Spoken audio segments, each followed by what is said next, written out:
Assalamualaikum warahmatullahi wabarakatuh. Jumpa lagi bersama saya Adi di channel Ngulik Sejarah. Dan pada video kali ini saya akan kembali lagi membacakan suatu kisah misteri yang kali ini masih tetap berjudul Rumah Mbah Kiswoto. Kali ini memasuki part yang ketiga ya teman-teman. Yuk, daripada kita lama-lama, daripada kita penasaran bagaimana ceritanya, ya kita langsung saja menuju ke kelanjutan ceritanya. Cerita kali ini masih tetap ditulis oleh Mbak Rianti Ing ya teman-teman. Dan ya kalian juga bisa mengunjungi thread beliau secara langsung.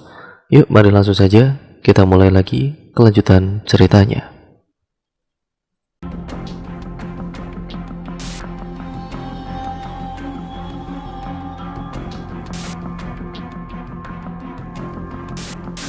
Aku lalu kemudian mengantar mereka sampai halaman. Perlahan mobil ambulan yang membawa mereka meninggalkan halaman rumah Mbah Kiswoto. Pak Kades dan juga Pak Ustadz rupanya sudah pulang lebih dulu. Bu Bidan, kami juga mau pamit pulang dulu ya, kata Bu Woro disusul oleh ibu-ibu yang lain. Main-main ke rumah Bu Penny, kata Bu Surat. Aku tersenyum. Iya Bu, insya Allah kapan-kapan saya main, kataku. Lalu kami bersalaman dan ke-10 orang ibu itu kemudian pulang. Tinggal Bu Kades dan 6 orang ibu yang lain. Bu, sholat duhur di sini saja yo, biar sampai rumah nanti sudah ayem, kataku. Mereka pun lalu bergantian sholat zuhur di rumah Mbah Kiswoto, kecuali Bu Kades tentunya. Dia dan Pipit pulang untuk sholat zuhur di rumah. Kami berbincang sebentar setelah semua selesai sholat zuhur. Setelah itu ke-6 orang ibu tadi kemudian pamit pulang. Aku mengantar mereka sampai halaman. Kulihat Pipit belum nampak keluar dari rumahnya. Aku lalu menuju ke belakang bermaksud akan membereskan dapur. Tapi ketika sampai di depan pintu kamar belakang, aku melihat sekelebat bayangan lagi, seperti ada orang di dalam sana. Tiba-tiba aku merinding, bulu kutuku berdiri. Cepat-cepat aku kembali ke depan dan duduk di teras, menunggu Pipit pulang.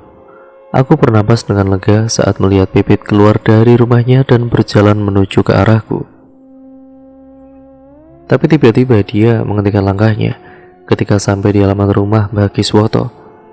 Aku melihat pandangan mata Pipit mengarah ke atas rumah, ke loteng tepatnya. Lama dia berdiri terpaku di tempatnya sambil matanya melihat ke arah loteng. Sejenak aku tertegun, merasa heran dengan apa yang dilakukan Pipit. Kenapa tiba-tiba Pipit berhenti di situ ya? Aku membatin. Apa yang dia lihat di atas sana? Pipit, ngapain kamu berdiri di situ?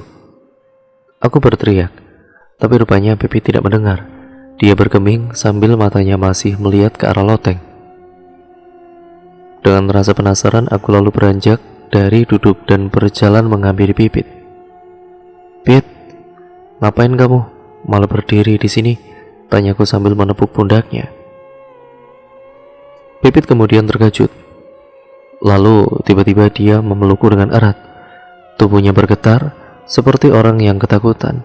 Tentu saja hal itu membuatku merasa heran dan bingung. Kenapa anak ini, pikirku, ada apa dengan dia? Apa yang sudah dia lihat di atas loteng itu? Pit, kamu kenapa? Tanyaku, dan Pipit tidak menjawab. Dia masih membenamkan kepalanya di dadaku. Aneh pikirku, aku lalu melihat ke arah loteng, tidak terlihat apapun di sana. Tapi kenapa Pipit seperti yang begitu ketakutan? Pit, kamu itu kenapa? Aku kemudian mengulang pertanyaan. Pipit masih terdiam. Aku lalu membawanya ke teras dan berusaha melepaskan pelukannya secara perlahan. Bajunya basah oleh keringat, mungkin saking merasa takutnya. Kamu itu kenapa, Pit? Kok seperti orang yang sangat ketakutan gitu? Memangnya tadi kamu lihat apa di loteng? Kembali aku bertanya setelah Pipit melepaskan pelukannya. Pipit memandangku lalu kemudian dia bergidik sambil menutup mukanya dengan kedua telapak tangan. Aku mengernyitkan dahi melihat tingkahnya. Pipit, kamu kenapa? Ditanya kok diam saja. Untuk yang kesekian kalinya aku bertanya, Pipit kemudian membuka telapak tangannya yang menutupi mukanya itu. Dia kemudian memandangku. Tadi aku lihat hantu, Bu, di loteng. Serem banget mukanya, kata Pipit sambil bergidik. Ngarang kamu itu, mana ada hantu di siang bolong gini, kataku. Padahal aku juga ya tadi merasa takut sebelum Pipit datang. Beneran, Bu, saya nggak bohong. Saya lihat perempuan di loteng. Siapa coba kalau bukan hantu? Aku diam mendengar perkataan Pipit. Wajar saja kalau dia merasa takut, apalagi dia bilang kalau hantu itu wajahnya seram. Aku juga pasti akan ketakutan, seperti Pipit kalau melihatnya. Apa perempuan itu yang bernama Suci? Lalu siapa perempuan yang sudah beberapa kali aku lihat sedang menyapu di halaman belakang, juga yang beberapa kali menyapa? Wajahnya biasa saja, menurutku tidak menyeramkan. Kamu tahu nggak, Pit, siapa yang namanya Suci itu? Yang tadi waktu kita makan bareng sama ibu-ibu ada yang sebut nama itu, tanyaku, dan Pipit menggeleng. Saya nggak tahu, Bu. Aku harus cari tahu kemana ya? Ya, soal rumah Bagiswoto ini. Juga perempuan yang bernama Suci. Kalau tanya Bu Kades, sudah pasti dia nggak akan kasih tahu. Sholat dulu yuk, Pit. Udah asar. Biar nggak takut, kita samaan aja terus, kataku saat kulihat jam di pergelangan tanganku sudah menunjukkan waktu asar. Pipit mengangguk. Kami lalu masuk untuk mengambil air wudhu, kemudian mendirikan sholat bersama-sama. Setelah selesai, kami kemudian membereskan perabotan yang sudah digunakan, mencuci dan menyimpannya kembali. Tapi tentu saja bukan menyimpan di loteng. Aku tidak berani. Biar nanti saja Bu Kades yang menaruhnya di sana, pikirku. Lalu kami kemudian membersihkan dapur, menyapu dan mengepelnya. Mandi duluan sana, Pit, nanti gantian, kataku setelah kami selesai membereskan semuanya, hingga terlihat bersih dan rapi kembali seperti sedia kala. Pipit memandangku. Aku melihat ada keraguan di wajahnya. Aku tersenyum, dia pasti sedang merasa takut. Udah, nggak usah takut. Kamu mandi dulu, nanti saya tungguin di depan sumur, nanti gantian, kataku. Pipit mengangguk dan segera menuju ke sumur. Aku mengikutinya. Kami lalu secara bergantian mandi dan saling tunggu. Aku tersenyum dalam hatiku dan merasa lucu sekali dengan tingkah laku kami ini. Tapi ya biarlah, daripada tidak jadi mandi hanya karena merasa takut. 2 minggu sudah aku tinggal di desa Pasar Batang, menempati rumah Bagiswoto. Setiap hari aku ada saja yang membuat merinding dan bulu kudukku berdiri. Entah itu suara perempuan menangis tengah malam, bunyi suara pintu kamar depan terbuka atau dibuka, sekelebat bayangan dan semacamnya.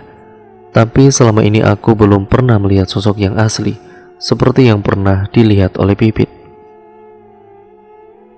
Aku hanya melihat sekelebatan bayangan tanpa tahu itu siapa, atau merasa seperti ada yang mengawasi dan berdiri di dekatku. Juga mendengar suara perempuan menangis tengah malam. Aku dan juga Pipit selalu melakukan kegiatan secara bersama, mandi bergantian, dan saling tunggu. Aneh memang, tapi itulah yang kami lakukan. Kalau Pipit sudah berangkat ke sekolah, aku akan duduk sepanjang hari di teras depan, sampai waktu zuhur tiba. Ya, jika melihat Bu Kades berada di teras depan rumahnya, buru-buru aku meminta agar dia main ke rumahku. Begitu setiap hari. Meskipun begitu, aku tidak pernah bertanya tentang perempuan bernama Suci pada Bu Kades, karena aku yakin dia tidak akan mau bercerita kepadaku. Aku pernah menceritakan hal itu pada Kak Hendy saat dia mengantar obat yang aku pesan. Aku juga sempat menanyakan padanya apa dia mengetahui cerita tentang rumah Bagiswoto.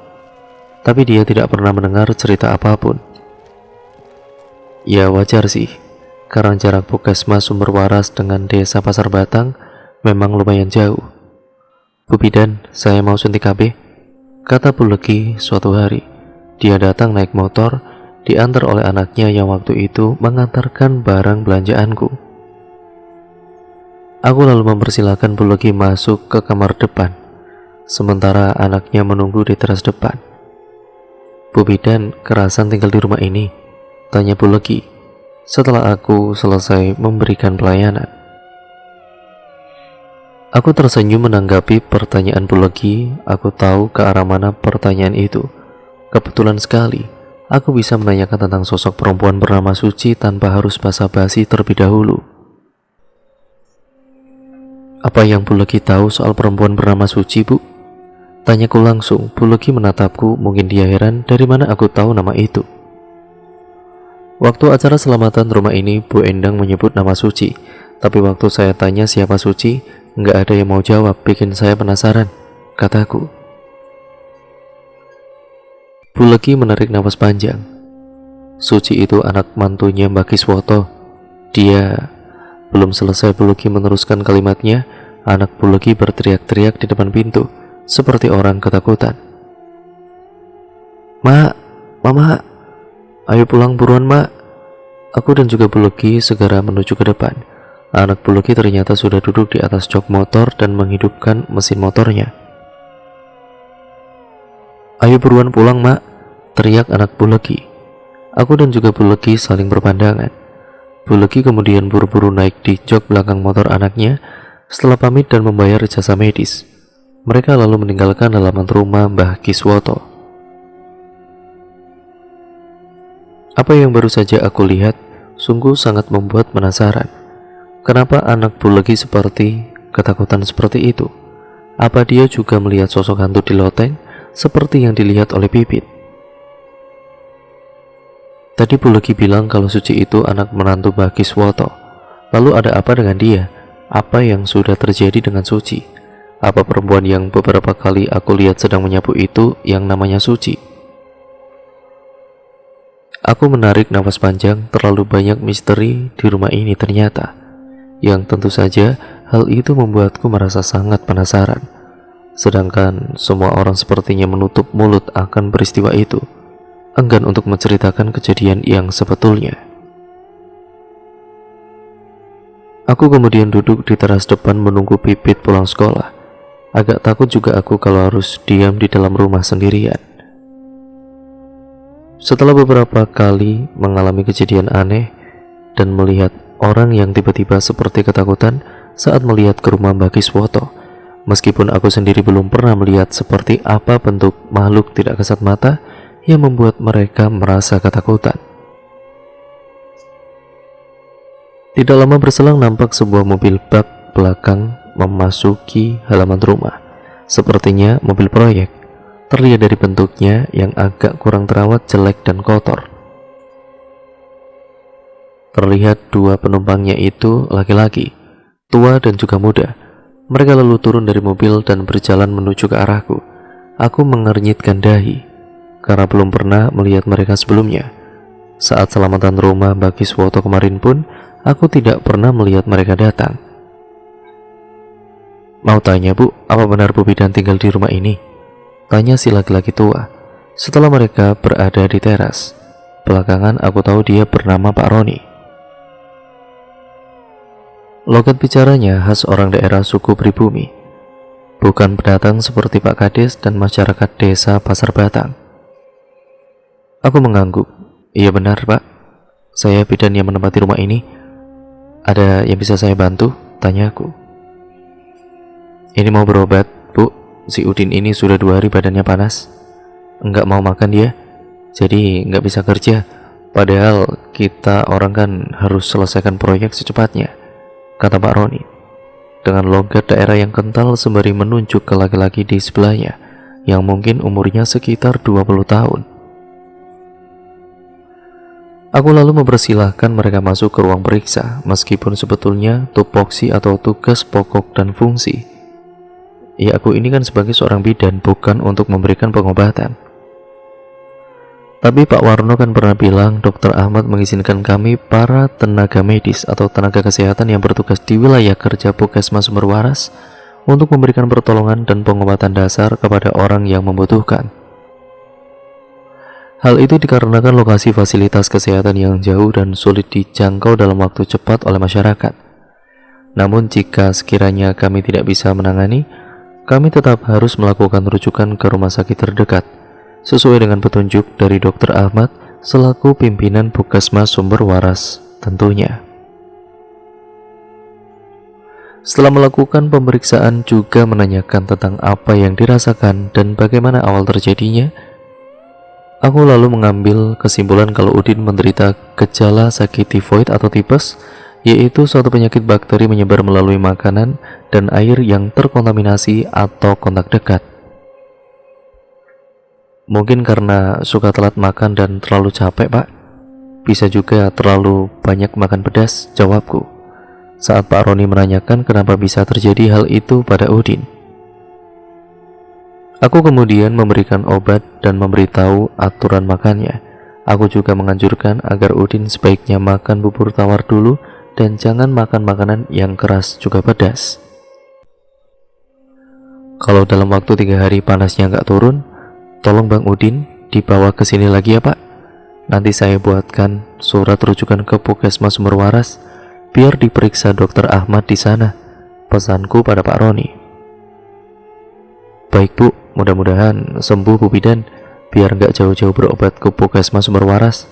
Repot soalnya Bu, banyak kerjaan di proyek yang harus cepat rampung, kata Pak Roni. Jadi sekarang Bapak tinggal di mana? Tanyaku setelah selesai memeriksa dan memberikan obat pada Udin. Kami tinggal di lokasi proyek Bu, di base camp, dekat sungai, jawab Pak Roni. Aku kemudian manggut-manggut, karena malah baru tahu kalau di desa Pasar Batang ada sungai. Oh, memangnya sedang ngerjain proyek apa Pak? Tanyaku sekedar basa-basi. Jembatan Bu, yang untuk menghubungin ke jalan Kabupaten Beringin Raya. Pak Roni kemudian bercerita jika dia dahulu ikut mengerjakan proyek transmigrasi di desa Pasar Batang. Saat itu dia ikut dengan pamannya yang seorang pemborong. Dari mulai membuka hutan, membuat perumahan warga dan fasilitas desa. Selama 2 tahun, CV milik pamannya mengerjakan proyek di desa Pasar Batang, lalu berlanjut ke desa yang lain. CV milik pamannya itu selalu menang tender dan terus mengerjakan proyek transmigrasi di wilayah provinsi. Sampai kemudian Pak Roni diberi kepercayaan oleh pamannya untuk melanjutkan usahanya, karena paman Pak Roni sudah bertambah tua. Kalau gitu yang membuat rumah ini Bapak juga dong ya? Berarti Pak Roni tahu dong cerita tentang rumah Mbah Kiswoto ini, tanyaku setelah Pak Roni selesai bercerita. Dalam hati aku bersorak saking merasa senang, karena akhirnya aku bisa menanyakan cerita tentang rumah Mbah Kiswoto yang penuh misteri, dan tentu saja tidak akan lagi membuatku merasa penasaran. Pak Roni ini tiba-tiba terdiam mendengar pertanyaanku.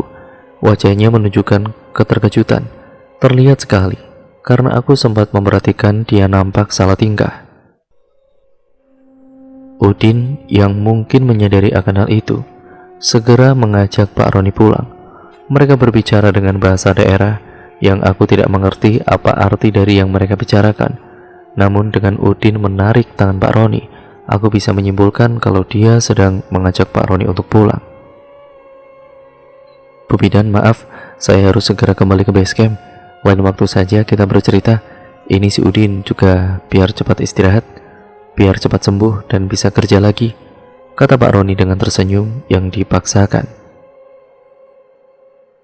Aku kemudian balas tersenyum meskipun merasa kecewa karena tidak jadi mendengar cerita tentang rahasia rumah Mbah Kiswoto. Pak Roni lalu beranjak dari duduk dan membayar uang jasa medis yang aku minta.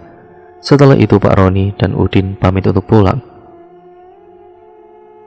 Aku mengantar mereka sampai teras depan. Aku lalu kembali duduk di kursi sambil menunggu Pipit pulang sekolah. Pukul 3 sore, Pipit sampai rumah. Dia lalu duduk di sebelahku setelah menyandarkan sepedanya. terlihat sekali jika dia sedang kelelahan.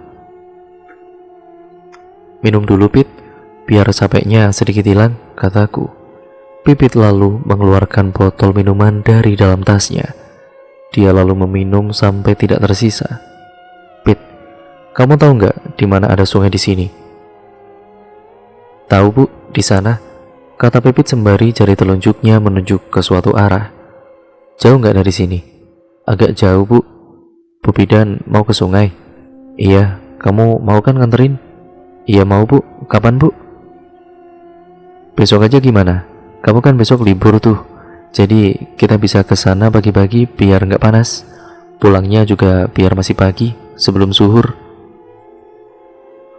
Aku berencana akan menemui Pak Roni di lokasi proyek besok pagi, agar bisa secepatnya terjawab rasa penasaran selama ini. Aku ingin menanyakan tentang cerita yang belum selesai tadi. Aku yakin Pak Roni mengetahui banyak hal tentang rumah Mbah Kiswoto ini, juga tentang perempuan yang bernama Suci. Kami berboncengan dengan mengendarai sepeda ke sana. Beruntung Pak Kades dan Bu Kades sudah berangkat ke ladang sejak tadi pagi, jadi tidak ada yang bertanya pada kami akan pergi ke mana pagi-pagi. Aku sudah tidak sabar ingin bertemu dengan Pak Roni agar aku ingin ini bertanya tentang banyak hal yang berhubungan dengan rumah Mbah Kiswoto. Sebetulnya ada misteri apa di rumah ini? Apa yang sudah terjadi? Siapa perempuan bernama Suci? Dan apa yang sudah terjadi dengan dia? Kenapa semua orang di desa Pasar Batang seakan enggan bercerita tentang hal itu? Hal yang malah membuatku merasa semakin penasaran. Di sepanjang jalan aku hanya bertemu dengan beberapa orang. Mereka menyapaku dengan ramah sambil tersenyum. Mungkin yang lain sudah pergi ke ladang atau ke tempat kerja. Seperti kata Bu Kades, masyarakat di desa Pasar Batang lebih senang menjadi kuli daripada harus menggarap lahan yang masih berupa hutan. Kami melewati warung Bulegi yang tengah ramai. Nampak Bulegi dan juga dua orang perempuan sibuk melayani pembeli. Terlihat beberapa orang ibu sedang berbelanja sambil membawa anak mereka. "Bu Bidan mau kemana?" tanya Bulegi setengah berteriak. Ketika melihatku lewat di depan warungnya, dia lalu keluar dari warungnya dan berjalan menuju ke arahku. Spontan orang-orang yang berada di warungnya menoleh ke arahku. Mereka tersenyum ramah. Aku kemudian menghentikan laju sepeda, menunggu Bulegi yang sedang mendekat. "Mau kemana, Bu Bidan? Pagi-pagi sekali sudah berangkat?" tanya Bulegi sekali lagi. Begitu dia sudah berada di sebelahku. "Mau ke sungai, Bu?" Aku melihat Bulegi mengernyitkan kening. Mungkin dia merasa heran dilihatnya Pipit dan aku secara bergantian. "Mau apa ke sungai, Bu?" "Saya ingin ketemu sama Pak Roni, Bu." Aku lalu bercerita soal Pak Roni yang datang ke rumah Mbah Kiswoto kemarin mengantar Udin berobat. Juga tentang cerita Pak Roni yang mengatakan kalau dia dan CV pamannya lah yang memborong proyek transmigrasi di Kabupaten Beringin Raya. Bulegi manggut-manggut mendengar ceritaku. "Jadi sekarang Bu Bidan mau tanya ke Pak Roni soal rumah Mbah Kiswoto itu?" tanya Bulegi. Aku mengangguk. "Iya, Bu, saya penasaran. Soalnya nggak ada yang mau cerita kepada saya." Waktu Bulegi mau cerita pun anak Bulegi nyuruh buru-buru pulang. Setelah berbincang-bincang sebentar, aku lalu pamit untuk melanjutkan perjalanan ke sungai. Bulegi lalu kembali masuk ke warungnya. Ternyata desa Pasar Batang sangat-sangatlah luas. Sudah hampir 1 jam aku mengayuh sepeda, tapi belum sampai juga di sungai. Padahal kemarin Pipit bilang jaraknya hanya agak jauh. Waktu aku tanyakan padanya, tapi ini sangat benar-benar jauh menurutku. "Masih jauh nggak, Pit?" "Kata kamu kemarin cuma agak jauh. Tapi ini udah jauh banget," tanyaku dengan nada yang agak jengkel. "Bentar lagi kok, Bu. Saya kan suka main juga ke sungai sama teman-teman," jawab Pipit sambil terkekeh. Mungkin dia merasa lucu dengan nada suaraku yang seperti ngedumel. Aku kemudian mengayuh sepeda dengan agak cepat agar bisa segera sampai di sungai. Aku juga tidak lagi banyak bicara. Di sepanjang jalan tidak lagi kulihat ada rumah penduduk. Hanya lahan kosong dan pohon-pohon besar yang tumbuh di kiri kanan jalan yang kami lewati. Jika tidak bersama Pipit, aku pasti tidak akan berani melewati jalan ini sendirian. Sangat sepi dan terkesan seram. Tidak lama kemudian, nampak olehku dari kejauhan, jembatan yang sedang dibangun di atas sungai belum selesai tentu saja. Juga terlihat beberapa bangunan seperti rumah yang terkesan darurat, terbuat dari papan di dekat lokasi jembatan itu. Terlihat juga material bangunan seperti semen, pasir, batu, kerikil, besi, dan lain sebagainya ditaruh di sekitar rumah papan. Namun, tidak terlihat ada aktivitas di sana. Aku bahkan tidak melihat ada orang di sekitar pembangunan proyek itu.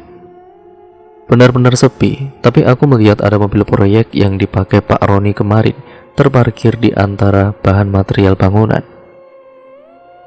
Kemana para pekerja proyeknya? Apa mereka libur karena hari Minggu? Kok sepi amat? Kami kemudian turun dari sepeda dan berjalan mendekati area proyek. Sepeda Pipit aku sandarkan pada sebuah kayu yang ada di dekat situ. Masih tidak ada orang yang terlihat. Dengan perasaan heran yang sangat, aku mendekati sebuah rumah papan yang terletak paling dekat. Aku mendengar ada suara orang yang sedang bercakap-cakap di dalam, tapi tidak terdengar begitu jelas apa yang sedang mereka bicarakan. Assalamualaikum, kataku mengucapkan salam sembari mengetuk pintu rumah papan itu. Sejenak suasana menjadi hening. Tidak lagi terdengar suara orang yang sedang mengobrol di dalam rumah papan itu. Assalamualaikum Pak Roni, saya Bu Bidan Pak, kataku lagi, memastikan apakah Pak Roni yang sedang berada di dalam rumah papan itu. Tidak lama kemudian, pintu rumah papan itu terbuka. Nampak Pak Roni di balik pintu, tersenyum ramah menyambut kedatangan kami. Wah, terkejut saya Bu. Gak nyangka Bu Bidan bakalan sampai di sini pagi-pagi seperti ini, kata Pak Roni sambil terkekeh. Dia lalu mempersilahkan aku dan Pipit masuk ke rumah papan itu. Kami dipersilakan duduk di kursi yang ada dan hanya 3 buah kursi di ruangan itu. Ada 2 buah tempat tidur yang terbuat dari bambu. Nampak Udin sedang berbaring di salah satunya dengan berselimut. Ruangan yang lumayan kotor dengan berlantekan tanah. Nampak beberapa buah baju bergantungan di dinding ruangan itu. Bungkus dan puntung rokok yang berserakan di lantai tanah yang belum disapu menambah kesan kotor ruangan itu. Ya, begini keadaannya Bu Bidan. Maklum saja namanya juga pekerja di proyek. Semua serba darurat, nggak ada yang bersih-bersih. Semuanya laki-laki soalnya. Maaf kalau ngerasa nggak nyaman, kata Pak Roni seraya terkekeh setelah kami duduk. Mungkin dia melihat ekspresi wajahku saat melihat keadaan sekeliling ruangan ini yang nampak terkejut dan juga heran. Aku kemudian tersenyum. Nggak apa-apa kok Pak, saya maklum kok, namanya juga bukan di rumah sendiri. Gimana kondisi Bang Udin? Sudah agak mendingan belum? Panasnya sudah turun belum Pak? Tanyaku sambil melihat ke arah Udin yang sedang berbaring. Alhamdulillah sudah mendingan kok Bu. Tadi ya malam itu kan sudah bisa tidur juga. Panasnya juga udah turun, jawab Udin. Kami lalu berbincang. Pak Roni mengatakan jika setiap hari Minggu memang pengerjaan proyek libur, jadi semua buruh yang bekerja diperbolehkan untuk pulang. Karena mereka penduduk asli desa Pasar Batang, jadi Senin sudah bisa kembali bekerja karena jarak yang dekat antara rumah dengan lokasi proyek ini. Hanya Pak Roni dan juga Udin yang tidak pulang, ya karena rumah mereka berada di kabupaten. Mereka pulang 1 bulan sekali, atau jika ada barang proyek yang perlu dibeli. Ngomong-ngomong, Bu Bidan ada keperluan apa nih sampai datang ke sini cari saya pagi-pagi? Tanya Pak Roni. Setelah selesai, dia berbicara panjang lebar mengenai situasi seputar proyeknya. Saya ingin dengar cerita soal itu rumah Bagi Suwoto yang saya tempati dari Pak Roni. Terus terang saya merasa penasaran Pak, Karena semua penduduk desa Pasar Batang sepertinya sengaja menyembunyikan tentang hal itu, kataku langsung, tanpa basa-basi lagi. Pak Roni menghela nafas panjang, dia menatap tajam ke arahku. Sebetulnya kisah ini sudah lama sekali terjadi. Waktu saya sama paman saya pertama kali mengerjakan proyek transmigrasi di desa Pasar Batang ini, Bu Bidan. Waktu itu saya masih bujangan, kata Pak Roni memulai ceritanya. Aku dan juga Pipit duduk dengan tenang di kursi darurat yang terbuat dari papan. Meskipun sebetulnya aku sudah tidak sabar ingin segera mendengar kelanjutan cerita dari Pak Roni tentang rumah Mbah Kiswoto dan misteri yang ada di dalamnya. Rumah yang Bu Bidan tempati itu sebetulnya bukan rumah punya Pak Kiswoto, tapi rumah jatah anaknya yang ikut program transmigrasi, kata Pak Roni melanjutkan. Anaknya Mbah Kiswoto itu Pak Marlan maksudnya, Pak? Bukan, si Marlan itu cuma anak angkatnya Pak Kiswoto. Dia anak salah satu perempuan yang dijual sama Pak Kiswoto waktu itu. Jawab Pak Roni membuatku mengerutkan kening. Sejenak aku tertegun mendengar perkataan Pak Roni, salah satu perempuan yang dijual oleh Mbah Kiswoto. Apa maksudnya? Rasa penasaranku semakin besar mendengar kalimat yang diucapkan oleh Pak Roni tadi. Maksudnya dijual itu yang gimana, Pak? Tanyaku, dengan tidak lagi bisa menyembunyikan rasa penasaran yang ada di hati. Kulihat Pak Roni menarik nafas panjang, lagi-lagi dia menatapku dengan tajam. Mungkin dia masih merasa ragu apakah memang harus menceritakan hal yang sudah lama terjadi di desa Pasar Batang kepadaku, sedangkan masyarakat desa ini seakan menutupi hal itu. Ceritanya panjang, Bu Bidan, kata Pak Roni. Ya, akhirnya setelah beberapa saat terdiam, Pak Roni lalu melanjutkan ceritanya. Dia mengatakan saat dia dan pamannya pertama kali membuat perumahan penduduk untuk masyarakat yang ikut program transmigrasi ke desa Pasar Batang, ada sepasang suami istri bernama Gunawan dan Suci yang ikut dalam rombongan para peserta transmigrasi itu. Sepasang suami istri itu belum dikaruniai anak sama sekali. Mereka baru menikah selama 1 tahun. Gunawan adalah anak dari Mbah Kiswoto. Ketika selama 2 bulan mereka menempati rumah yang diberikan oleh pemerintah, Mbah Kiswoto datang ke desa Pasar Batang. Dia kemudian merenovasi rumah anaknya itu.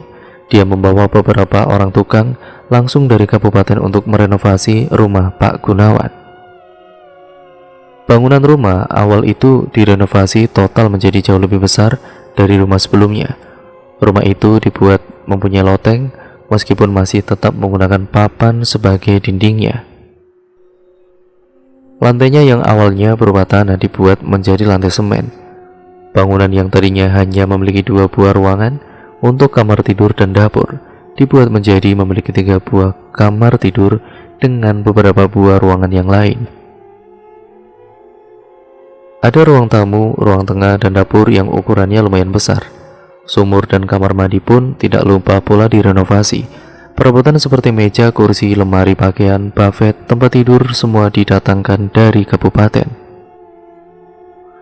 Bagi Kiswoto yang melengkapi itu semua, juga perabotan yang lain, seperti peralatan untuk memasak, untuk makan, untuk mandi, dan lain-lain. Semua didatangkan dari kabupaten karena di desa Pasar Batang belum ada warung waktu itu. Sekitar 4 bulan rumah Pak Gunawan ini baru selesai direnovasi total. Karena kondisi jalan yang masih sulit dijangkau oleh kendaraan, tentu saja agak menyulitkan dalam mengirimkan barang-barang material bangunan. Rumah yang awalnya hanya berupa rumah jatah dari pemerintah berubah menjadi sebuah rumah yang benar-benar lumayan nyaman untuk ditinggali. Sangat kontras dan mencolok jika dibandingkan dengan rumah penduduk yang lain yang berada di desa Pasar Batang. Kalau gitu berarti Mbah Kiswoto itu orang kaya ya, Pak? Tapi kok anaknya ikut program transmigrasi, Pak? Bukankah program transmigrasi itu hanya untuk keluarga yang kurang mampu secara ekonomi? Tanyaku penasaran. Mungkin saja, saya juga nggak tahu soal itu, Bu. Yang saya tahu waktu itu rumah si Gunawan berubah jadi rumah yang paling bagus di desa ini. Sangat jauh berbeda dengan rumah yang ada di sini, jawab Pak Roni. Terus Mbak Kiswoto tinggal di rumah itu sama Pak Gunawan, Pak? Tanyaku tidak sabar ingin segera mengetahui kelanjutan ceritanya. Lagi-lagi Pak Roni menghela nafas panjang.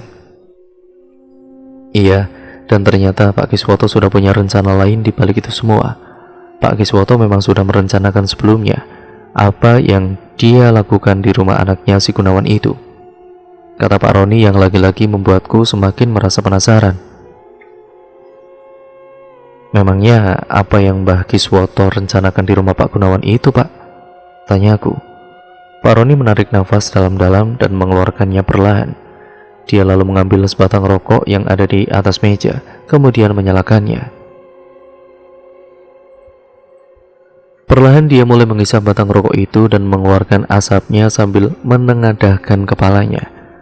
Dia memandang atap rumah kayu yang berupa asbes, seakan sedang menerawang peristiwa yang telah terjadi beberapa tahun silam. Pak Kiswoto menjadikan rumah si Gunawan itu sebagai tempat pelacuran, kata Pak Roni sambil kembali duduk di posisi semula menghadap kami, aku dan David. Mataku membeliak seakan tidak percaya dengan apa yang baru saja aku dengar dari mulut Pak Roni. Menurutku sangat tidak masuk akal, terasa sangat aneh. Di tempat seperti ini yang sebagian besar lahannya itu masih berupa hutan, Mbak Kiswoto menjadikan rumah anaknya sebagai tempat pelacuran. Lalu yang jadi pelacurnya itu siapa? Yang jadi pelanggannya juga siapa? Bukankah orang-orang yang ikut program transmigrasi itu notabene masyarakat yang kurang mampu? Dari mana mereka bisa mempunyai uang untuk pergi ke tempat pelacuran seperti itu? Bermacam pertanyaan singgah di kepalaku. Aku menunggu beberapa saat menantikan Pak Roni melanjutkan ceritanya. Terus terang, aku semakin merasa penasaran dengan kelanjutan kisah yang Pak Roni ceritakan. Ternyata tidak sesederhana yang aku pikirkan. Ada kisah yang sama sekali tidak terpikirkan olehku sebelumnya. Sampai lupa Bu Bidan, mau minum apa? Dari tadi malah asik ngobrol sampai lupa bikin minum, tanya Pak Roni. Nggak usah repot-repot Pak, tadi sebelum berangkat ke sini kami sudah makan kok. Saya memang sengaja hari ini mau ketemu sama Pak Roni, ingin dengar cerita soal rumah Mbah Kiswoto itu, kataku. Pak Roni pun kemudian manggut-manggut. Oh begitu, kalau gitu saya yang akan bikin minum kopi dulu ya Bu. Saya nggak bisa kalau pagi-pagi nggak minum kopi, seperti ada yang kurang. Mendingan nggak makan daripada nggak ngopi sama ngerokok, kata Pak Roni sembari terkekeh. Dia kemudian lalu beranjak dari tempat duduknya dan menuju ke ruang belakang, yang mungkin digunakan sebagai dapur. Pak Roni juga menanyakan pada Pak Udin apakah dia mau sarapan sekarang atau nanti, dan dijawab oleh Udin kalau dia mau sarapan sekarang karena harus minum obat yang aku berikan kemarin. Aku melihat jam yang melingkar di pergelangan tangan. Jam sudah menunjukkan pukul 10 lewat. Dan ternyata hari sudah beranjak siang. Pantas saja sinar matahari mulai menyengat kulitku. Aku melihat Pipit mulai gelisah. Beberapa kali dia merubah posisi duduknya. Mungkin dia merasa kurang nyaman berlama-lama di tempat seperti ini, sama sepertiku. Jika bukan karena penasaran ingin mendengar cerita dari Pak Roni tentang rumah Mbah Kiswoto, aku tentu tidak akan pernah datang ke tempat ini, tempat yang jauh dari kata sehat menurutku. Pit, kamu kenapa? Tanyaku. Aku melihat Pipit terlihat sangat gelisah. Dia beberapa kali merubah posisi duduknya. Hal itu tentu saja membuatku ikut merasa tidak nyaman. Ya karena kami memang sudah cukup lama berada di lokasi proyek ini, yang notabene adalah tempat kerja laki-laki. Tidak ada satu orang pun perempuan yang ada di sini. Dan cerita pun akhirnya bersambung lagi ke part yang selanjutnya ya teman-teman. Terima kasih untuk kalian semua yang sudah menyimak video kali ini dan cerita kali ini. Jangan lupa, misteri kan sudah mulai terungkap ya teman-teman. Apa dan siapa sebenarnya Mbah Kiswoto dan juga misteri di dalam tempat itu sudah mulai terungkap. Jadi, jika kalian penasaran bagaimana akhir dari kisah ini, cerita ini akan berlanjut ke part yang selanjutnya, yang sekaligus menjadi part yang terakhir dari keseluruhan alur ceritanya ya teman-teman. Jadi nantikan terus hanya di channel ini. Sekian dan terima kasih untuk kalian semua yang sudah menyimak video kali ini dan cerita kali ini. Jangan lupa like, comment, dan share. Dan untuk kalian yang baru mampir, saya sarankan untuk subscribe dulu dan nyalakan tombol lonceng notifikasinya agar kalian tidak ketinggalan video terbaru selanjutnya dari channel ini. Sekian dan terima kasih, kurang lebihnya mohon maaf. Video ini saya akhiri. Wassalamualaikum warahmatullahi wabarakatuh.